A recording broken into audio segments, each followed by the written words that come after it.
So we're apparently live now, I'm being told. Which means we can't say bad things about you all watching this like we were just now. So I'm here with Alex Austin from Cryptic. He's enjoying some mate. You want to show the audience the mate? Yeah.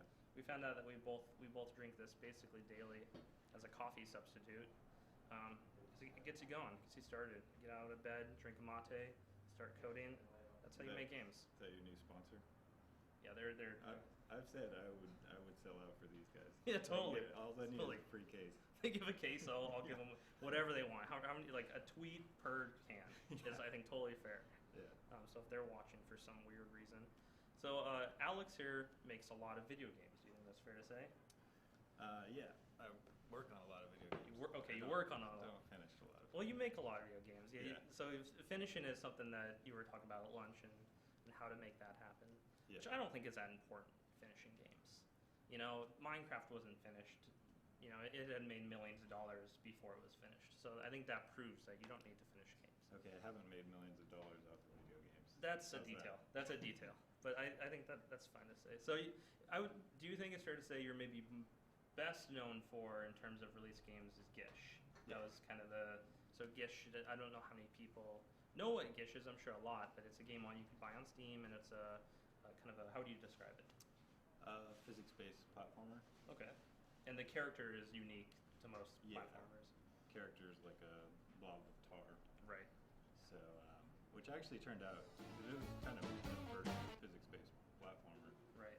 And a circular object actually turns out to be the best kind of like physics-based platformer. In terms of moving it around. Yeah. Yeah. Like, and you can stick to walls, so that also, Right. added It's got it something. on the screen here right now. Okay. Yeah. Yeah. So it was definitely one of the first big popular indie games, probably as well. Yeah. It kind of hit before like the really big wave of indie What popularity. year did it come out at? 2004. Okay. Yeah. Like the big wave of popular was maybe at the start of 2008, 2007. Yeah. So it was definitely before all that. Yeah. He was doing it before it was cool, basically. Yeah.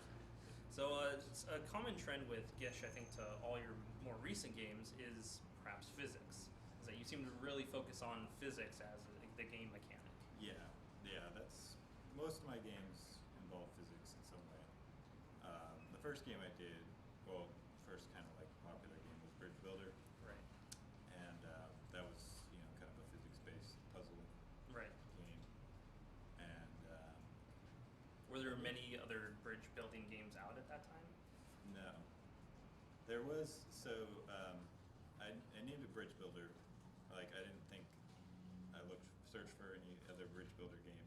It turns out there was like this educational software called Bridge Builder. Sure. So they sent me a cease and desist, and that's why the sequel ended up being called Pontifex. I see. Which is Latin for Bridge Builder.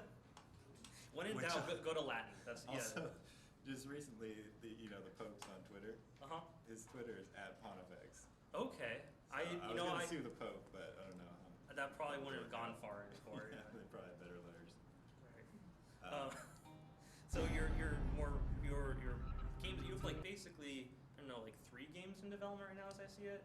So you have a New Zero, you have Sub Rosa, and Hockey. So why don't you talk about a New Zero first, like as a broad level. Okay. Yeah, a New Zero. It actually started off as this kind of simpler game that was going to be like a flight combat game, right? But without guns. So it was called Ramjets. And okay.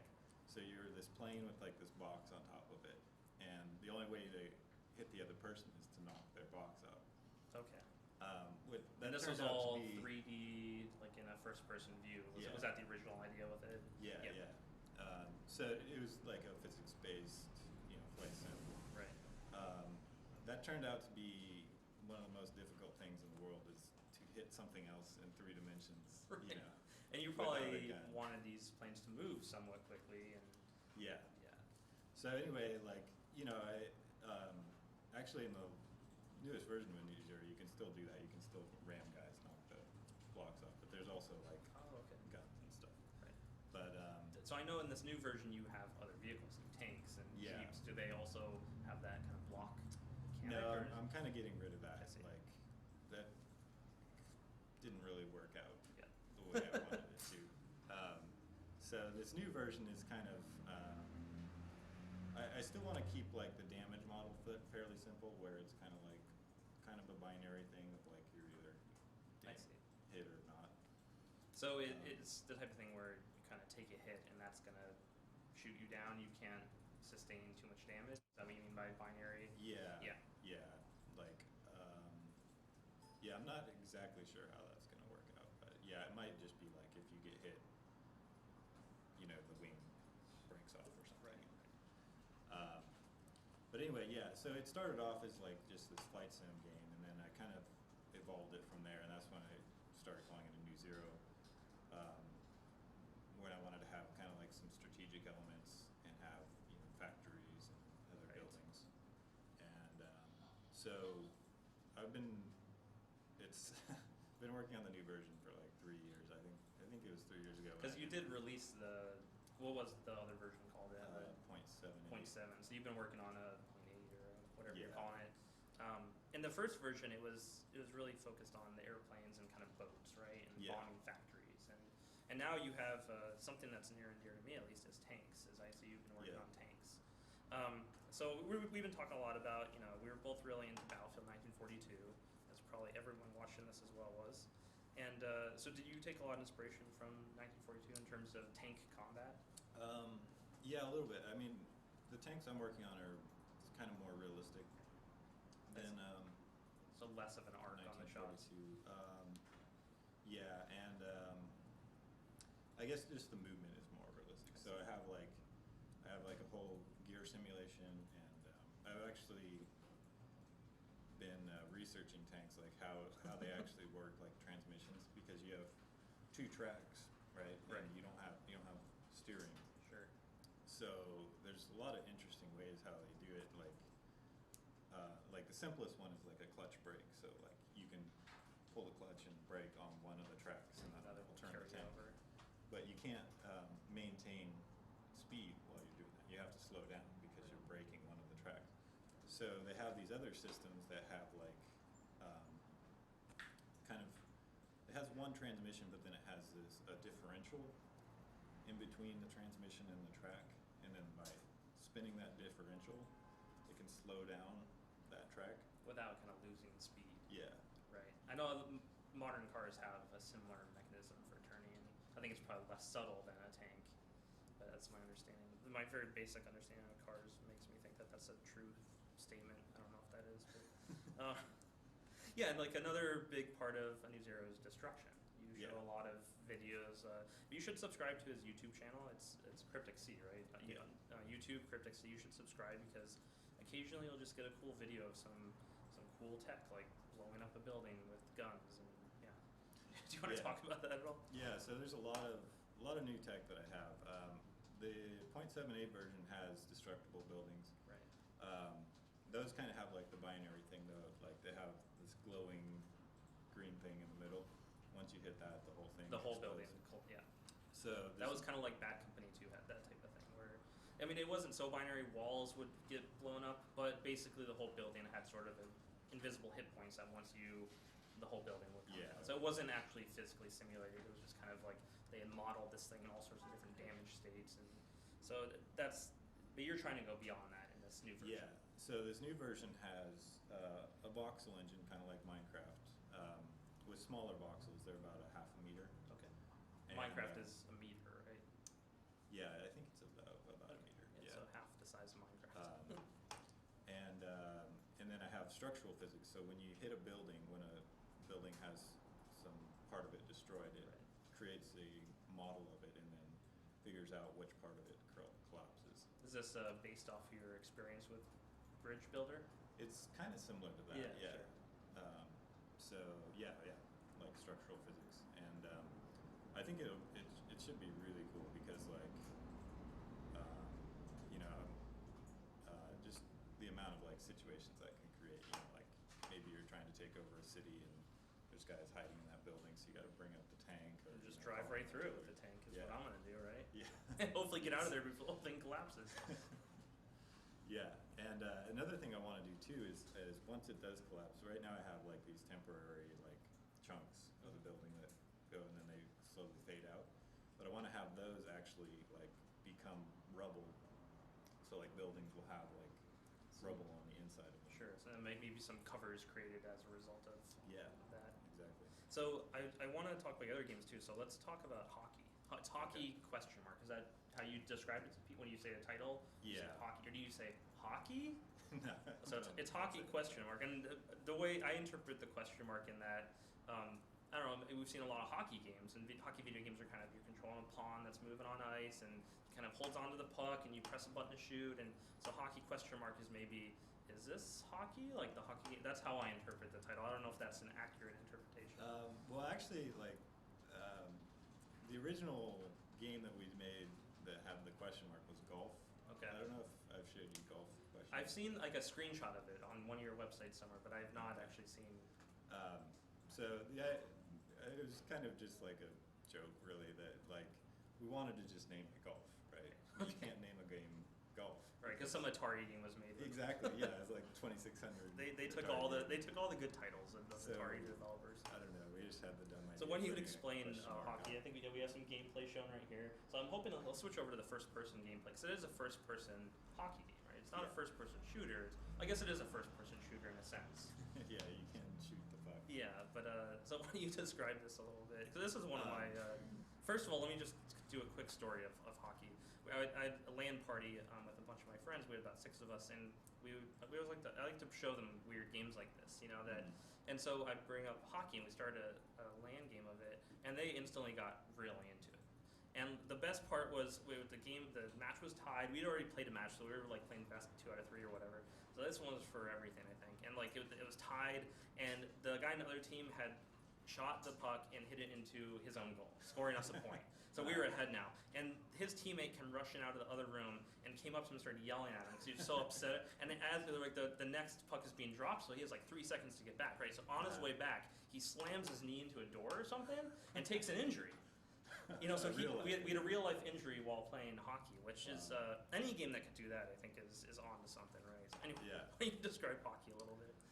Yeah, so it's basically first-person hockey. Like the main thing that I think is different about this than most sports games is there's no like shoot button or anything like that. It's all just mapped to the mouse movement, the stick. It's like WASD and you move the and mouse essentially, yeah. right? And then the mouse wheel is a pretty important one because it tilts the stick, I see. so you can You could kind keep of scoop it. Yeah, right. Yeah. Well, and there's some kind of like I guess if you move the mouse up and down, the stick raises up and down. Yeah, you can lift Right. it off the ice. Which is important when you're trying to just like maneuver the puck forward without like having it go in a straight line. If you get really good, you can move the stick up and down and go over the. Yeah, yeah. So I think that's the cool thing about it is that some people have gotten really good at the game. I mean, Right. there's this Russian group of like they have like this 18 league that they play, you know, like entire seasons, and they do some amazing moves that like we didn't even think about. Sure.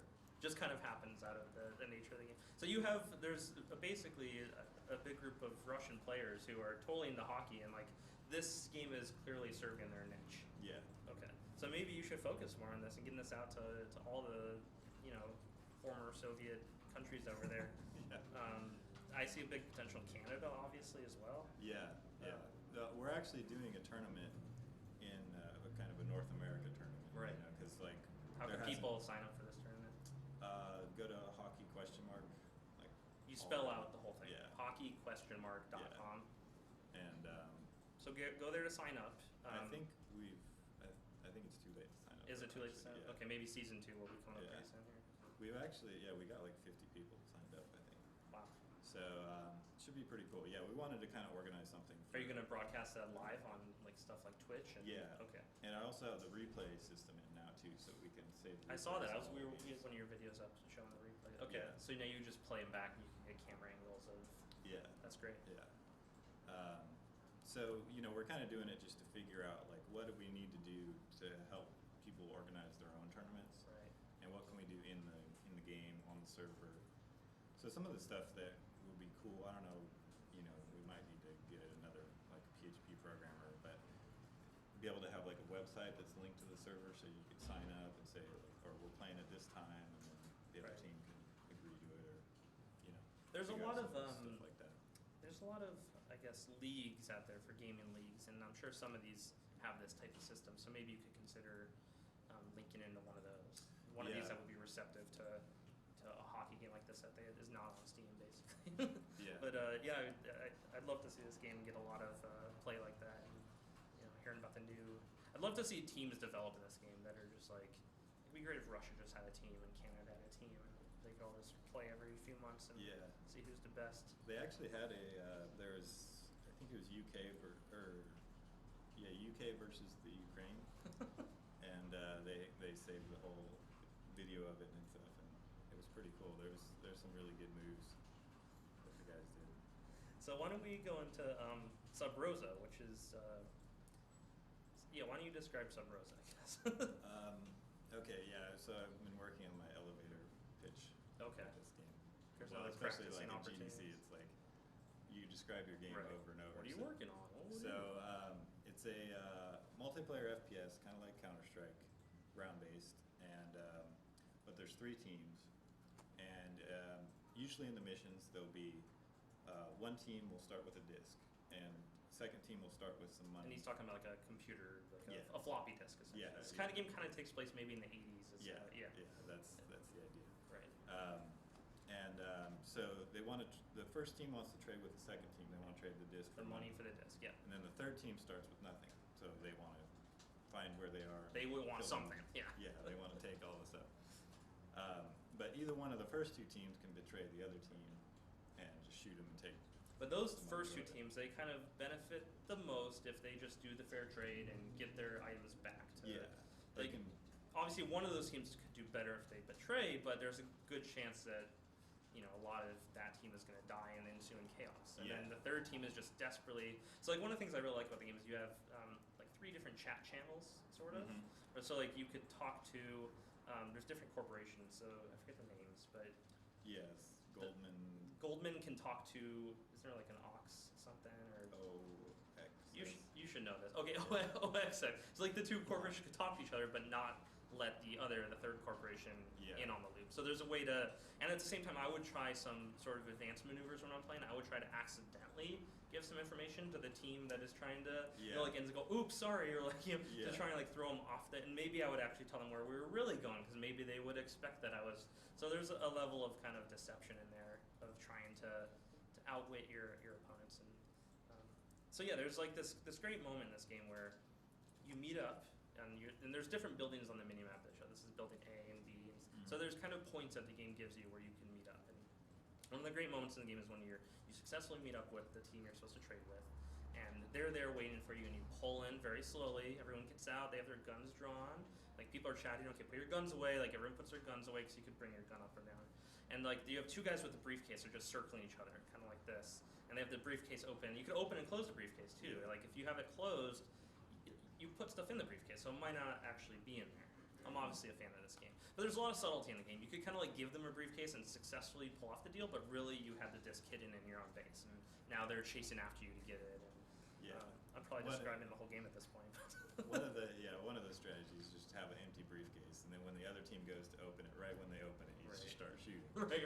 And so it's cool because there's a lot of different strategies you can use. One of my favorite ones that I did was I was on a team. I think it was just me and another guy, and the other team had like 6 guys on each team. So we were gonna, we had the money, and we were supposed to meet up with the team with the disc. Right. But we knew if we meet up with them, they could just shoot us because we had 2 guys, they had 6. So we told them to meet at this parking garage, and we told the other team that they were going to be there, and they had the disc. So they both just show up there, start shooting out, and like they ended up killing almost every single one of them. We stroll, and there's like one guy left. We shoot him, and then take the disc and take all their guns, and because you also you buy weapons between rounds like Counter-Strike. So if you could get a better weapon for free, that's also a big deal. So what was your kind of inspiration behind this game? Was there another game that inspired you, or a movie, or? Yeah, it was. There's this group of Arma 2 players called Shack Tactical. Okay. Shack Tac. This is from Shack News. Yeah. Okay. They were from the forums, and I've been watching tons of their videos, mainly for New Zero, like because there's a lot of cool stuff in Arma 2 that I want to kind of incorporate into New Zero. And this group, like, they have like over 100 members, and they'll you'll get like games with Arma 2 where there's like 100 people like doing like this one co-op mission. They have co-op 100 people. Yeah, and it's like, I mean, it's one of the coolest things I've seen in gaming, you know. So like one of the things I want to do is like take some of the things they're doing, but like make it accessible, or not really accessible, but just like possible for people to play without that kind of organization. Oh, and I know even playing, I played the Arma 2 demo a long time ago, and just playing that game is a big challenge. It's like understanding the inventory system and like connecting to servers, and like there's a big, and I mean this is even ignoring trying to play DayZ, but just playing Arma 2 is, I'm sure it's something we're working on for the third game. But so I think accessible is a good word, because it capture the same kind of gameplay and depth that they have, but it doesn't necessarily need to be so complicated. Yeah. And I think so anyway, I was watching, you know, one of their videos, and they make custom missions, and one of their missions was called Dark Business, and it was a 3-team thing, and there's basically like this kind of terrorist group that has 2 American hostages, and these are actually played by people, which is really cool. And they're supposed to meet up with these Russians that have an ammo truck, and then there's the Americans that don't have anything, but they want to get their hostages back. Yeah.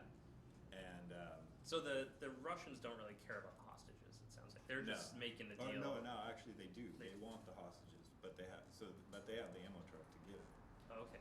So they want to take the hostages. The hostages, though, they want to get back to the Americans. So it's just, you know, it had like that meetup where they're like all standing there, and the best part is, so the first team, like it has, you know, like localized voice chat, which is one of the things I want to add to Sub Rosa. But anyway, as they're driving up to meet the kind of terrorist group, they have a code word that they're going to do when they start shooting, and it's, "Oh no, I dropped my curly whirly," which I guess is a cell phone in Australia. I'm not sure. Maybe Hugh could confirm. Is that? It sounds right. I'm gonna go with yes. Curly whirly. Okay. Yeah, Hugh's confirming. not That's sure. That's definitely a cell phone in Australia. We just got the. I thought I looked it up, but I don't know. Apparently, totally. That seems like an obvious. Like you might want to. I'm trying to think of a better code. That seems almost like an obvious. Tell now.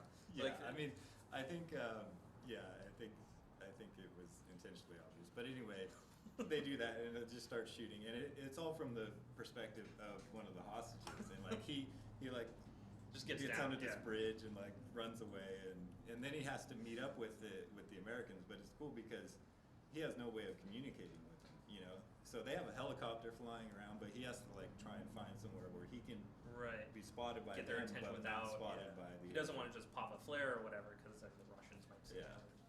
It's really interesting. So, there's a lot of like subtle gameplay there, like systems that aren't necessarily designed for you to do this specific thing, but more that they allow you to do things, and like you have to decide how to make use of what it gives you to the.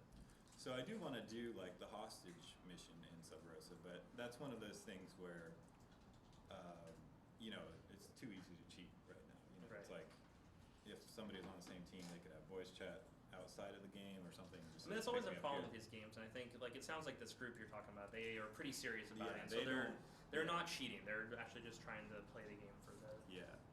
But there's some things, you can't really do that with an online game without, you know, there's no way to kind of enforce that. Sure. I mean, I can call my buddy up on a cell phone, even if you're killing the TeamSpeak process or whatever. Like, so I guess I wanted to talk about some of your other games. I'll just mention these other games. We won't talk on this, we don't have a lot of time, but maybe Hugh could put up some videos while I ask you this next question, and then we'll probably take some questions from the audience. But I wanted to mention Relativity. I think that's a game that I played that is really cool. So he'll put up a video of Relativity. Basically, it's a game where it's a kind of a puzzle game where you mess with, time is not the same speed as it is in our universe. Is that fair to say? No, the speed of light is not the same as it is.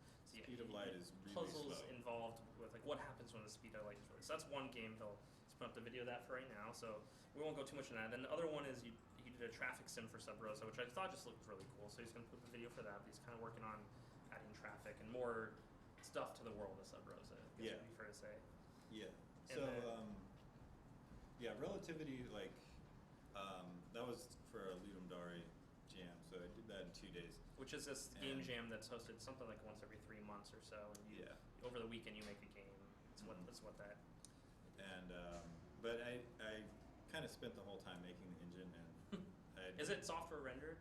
Yeah, Yeah, yeah. it's So soft. it's all raycast. It's a four-dimensional raycaster. Right. I think the first time that's been done. So as it's going, Which, based on the gameplay, that all makes sense. Usually, you'd say, "Why the hell are you doing that?" But Yeah. that makes sense.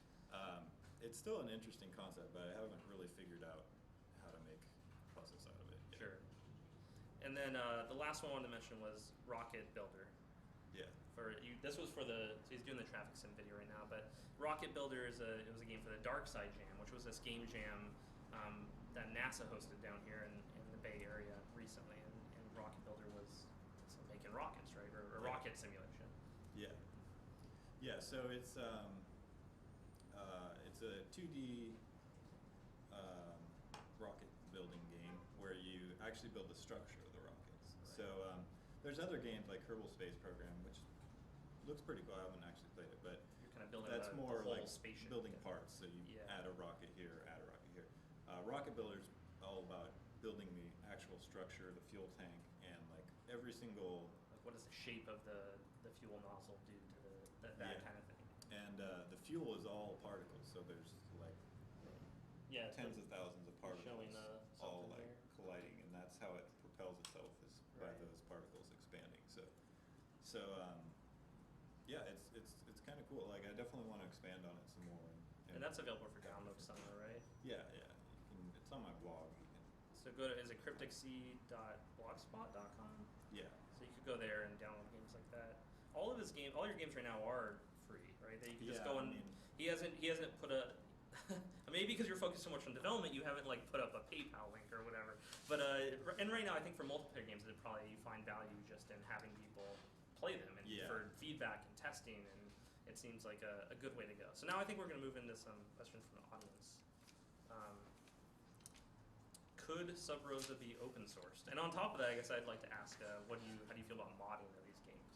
So to try and address both those questions. It could be open source. I guess sure. It won't be. It won't be. I mean, he is looking it's- to. The man needs to eat, right? So Yeah, it's it's not done yet. You know, man like, needs to buy his mate. I don't like Gish is actually open source. You can Oh, okay. you can check out the source for that. Like I'm fine with that. Like after the game's done, but it's not done yet. You know, Wasn't the like, source for Gish opened as part of the Humble Bundle at some Humble point? Bundle, yeah. It was like if the whole thing made $1 million. Was that the first Humble Bundle? Yeah. Yeah. So yeah. And it was like, oh, that's never gonna happen. Sure. And then it did. So And a lot of those games are open source now. So Gish is maybe in the future Sub Rosa will be, but maybe it'll be 10 years from now. Yeah. But for the modding, like Sub Rosa and New Zero are probably the least moddable games because they're all procedurally generated. So it's mostly in the exe. So although somebody actually did make a mod for Sub Rosa, somehow they made just the race mode. Oh, so they prevented the other game Yeah, modes. so I guess they found where in the exe where it. We had something like that where we had a server limit of 24 people in National Sector 2, and like when we Oh, put the they game just out, had people they found the number and they said 32. I think we had a 64 player server at some point. It's just like it's ridiculous. But anyway, yeah, like I would like to maybe make a mission editor or something for Sub Rosa, Okay. and also for New Zero, but that'll be a ways off. You know, Sure. it's like right now I'm just in development, and yeah. Right, trying to focus on that. This I don't know if you can answer this question, and I'm guessing the question is from somewhere here in the office because we have been known to play Sub Rosa. But are you aware how many hours Brian has spent playing Sub Rosa? Take a guess. It's not that many. I've probably spent 10. realistically, I think under 10. Probably 8. Probably 8 hours. So. Okay. I've Pro- spent probably- more than that. Yeah, you've spent more than that, but I mean, there's people that when I would play a game that have clearly spent way more than that because these people No. are very good at the game. So the like I have persistent stats for the cache right now. Right. And there's people that it's a 32-bit int, so it goes up to 2 billion. There's people that have looped over and have negative $2 billion. Is that sort of a trophy in the game right now? Like in terms of if you have a negative cache Yeah. amount, that's like people know. Oh shit, that guy's good.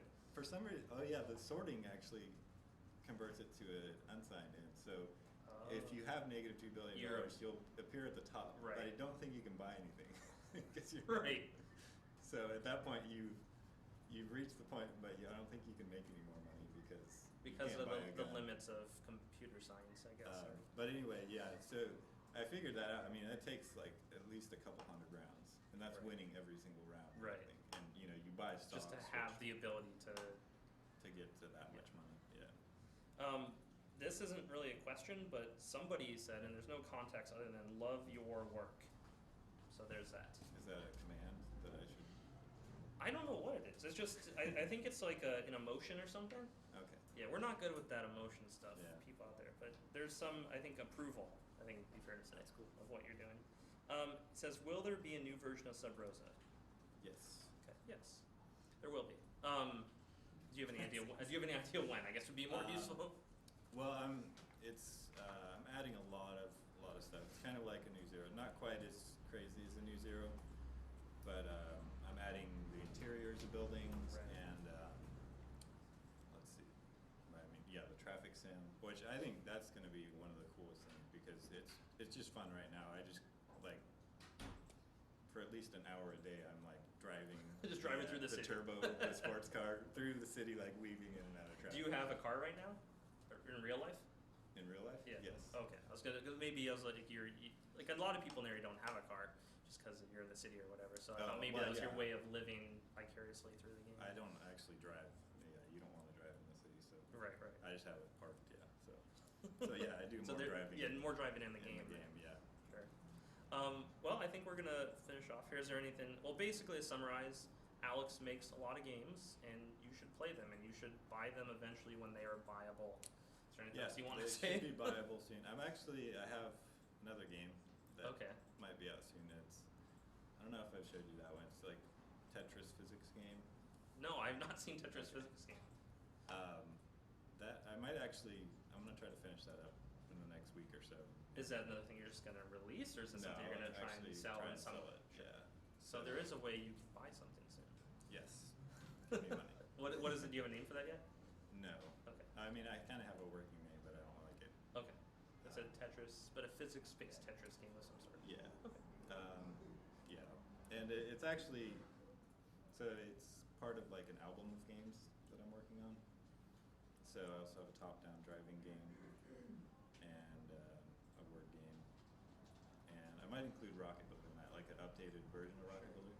So you're gonna try and release the whole album as a pack, Yeah. sort of. Yeah, because like that was the original idea with that was like to kind of have like a base to build off of, so like I could try out different prototypes and stuff.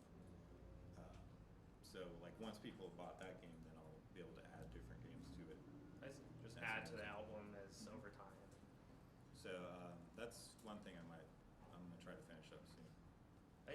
So the way I imagine your workday is that you spend it like an hour Sub Rosa, an hour for Tetris, an hour for hockey, and like you're just frantically moving from thing to thing. Is that accurate? No, it's kind of. I can't imagine how else you do it, basically. Um, Because you're working on a lot of games, but you're also very productive on a lot of games, and that's that's what blows my mind about.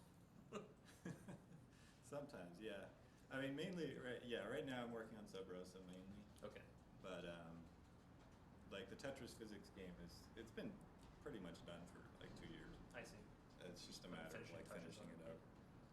But that game I played a lot of, and I think it's pretty fun. So I think it'll hopefully do well, and it can kind of help me because like I do need to start making money again. Right. Like Gish royalties aren't cutting it. Starting to cool anymore. down a little Yeah, bit. Yeah. So I mean, a lot of people don't think in that way. Like, I need to start making money again. It's like, it's yeah. Anyway, I think that's interesting. Well, yeah. I mean, like, I think part of the reason why I haven't finished the game in 6 years is because like each time I've been kind of running out of money. Like Gish was in the Humble Bundle, and it's like That'll refuel you Yeah. for a period of time. so I've been able to do like these free prototype things, Right. but I do need to actually start selling stuff again soon. Dang anyway. it. I'm gonna finish that up. We need the Star Trek universe to come together so we can just all do our own thing, and money's not a thing, and all that. Come on, Star Trek replicators. Okay, well, I think that's it for now. Thanks for watching this. It'll be uploaded to YouTube pretty soon and all that. And thanks, I guess. Thanks. Cut.